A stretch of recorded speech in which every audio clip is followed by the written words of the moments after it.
درود به همه عزیزان. امروز اومدیم با یه سفر دیگه در استان لرستان، در 50 کیلومتری 60 کیلومتری شهر خرم‌آباد، آبشار زیبای بیشه، شهر بیشه. همینطور می‌بینید خداییش خیلی جای قشنگیه، یعنی حرف نداره. من گفتم تو ویدیو قبلی هم بهتون گفتم این شهر رو میگن شهر سوئیس، این استان لرستان رو میگن استان سرسبز، فوق‌العاده است. یعنی اروپا است دیگه، مثل خود اروپا. اون با همچین طبیعتی دیگه نزدیک به قول معروف تابستون هم هستیم، وسطای خرداد. و این آبشار رو مشاهده میکنید. آقا جوادی توضیح بفرمایید. سلام خدمت دوستان. با همونجور که مشاهده کردید آبشار بیشه 60 کیلومتری لرستان، بکنم 40 کیلومتری شهر دروب و خدمت هستم که در ورودی این مبلغ 65,000 تومان همون اول کار ازتون میگیرم. ولی خب به نسبت میارزه زیادی برای اینکه مثلا مسافر گریزه نداره، یا باید جا رزرو کنید ولی برای اینکه مسافر کنید نداره. و اینکه خدمتتون هستم که در کل واقعا جای زیبا و بکری ارزشی خداییش قشنگه. ببینید اصلا آبشار اونها که از دل کو میاد. با اینکه این رودخونه‌ای که شما مشاهده کردید، این رودخونه از یه مسیرش یه جای دیگه است، بعد اینجا ممتد میشه تو کوههای زاگرس، یعنی رشته‌کوه زاگرس هستش این کوهایی که مشاهده میکنید. و این آبشار زیبا، آبشار بیشه در استان لرستان. خب لرستان آبشارهای زیادی داره، ولی خب یکی از معروف‌ترین آبشاراش همچین آبشاری هستش. حالا در ادامه ویدیو بهتون توضیح میدم که چه جای قشنگی و طبیعت دیگه‌ش هم نشون میتونم میدم. میرسیم به بهشت اینجا.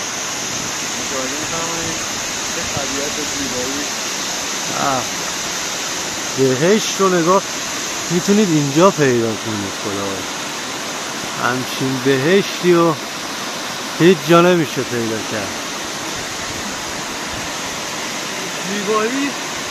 زیبایی این بهشت رو میتونید اینجا ببینید. همچین آبشاری و همچین ارتفاعی واقعا فوق‌العاده است. آبو نشون بده. عمق آب هم میگه 5 متر آبه. 5 متر آب. جواد قشنگ کنم آب بشه.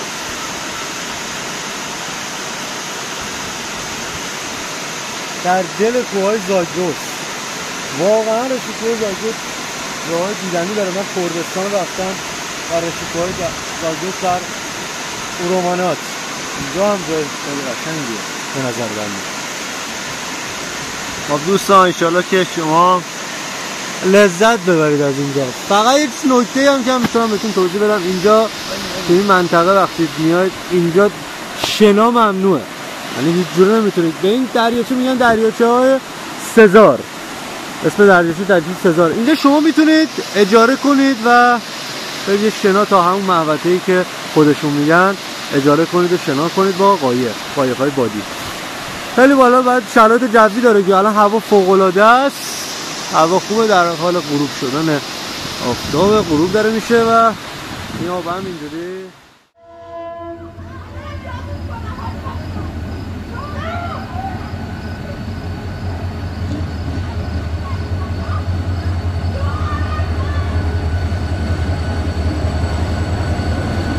السلام علیکم. نه دستتون دار دیگه.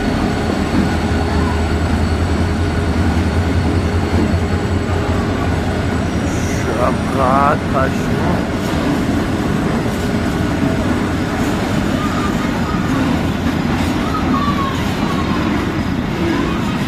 چی بارشونه این؟ احتمالا گندم احتمالا زازویله. نه گندم زازویل.